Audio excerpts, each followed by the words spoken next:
2013ல திருஷ்யம் release ஆகி மலையாளம் சினிமாவோட first 50 கோடியை கலெக்ட் பண்ணுச்சு இந்த படம். இந்த படத்தோட சக்சஸ் தமிழ், இந்தி, தெலுங்கு, கன்னடான்னு ஒரு இண்டஸ்ட்ரியை விடாம எல்லாத்துலயுமே ரீமேக் பண்ணாங்க, இன்க்ளூடிங் சைனீஸ் லாங்குவேஜ்லயும். திருஷ்யம் 2 2021 கோவிட்னால ஓடிடில ரிலீஸ் ஆச்சு. ஃபர்ஸ்ட் பார்ட் எப்படி இருந்துச்சோ அதே மாதிரி ஒரு பிசுறு கூட கம்மியாகாம கொடுத்தாங்க பார்ட் 2வையும். பார்ட் 2வும் இந்தி, தெலுங்கு, கன்னடான்னு ரீமேக் பண்ணி தியேட்டர்ல ரிலீஸ் ஆச்சு.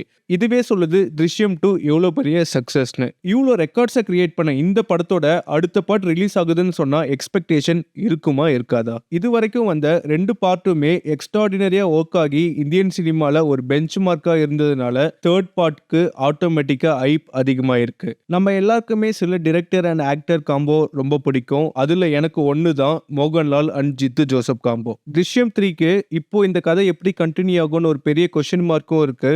இன்டர்வியூஸ்ல ஜித்து ஜோசப் கிளியரா சொன்னது என்னன்னா, திருஷ்யம் 3 சிம்பிள் சீக்வல் இல்ல, கம்ப்ளீட்டா ஒரு புது ஆங்கிள் இருக்கும்னு சொல்லியிருக்காரு. இது எல்லாத்தையும் விட நம்ம எல்லாருமே ஒரே ஒரு விஷயத்துக்காக தான் வெயிட் பண்றோம். அது வேற எதுவுமே இல்ல, இந்த டைம் கிளைமேக்ஸ்ல என்ன ட்விஸ்ட் காட்ட போறாங்கன்னு பார்க்கிறதுக்கு தான்.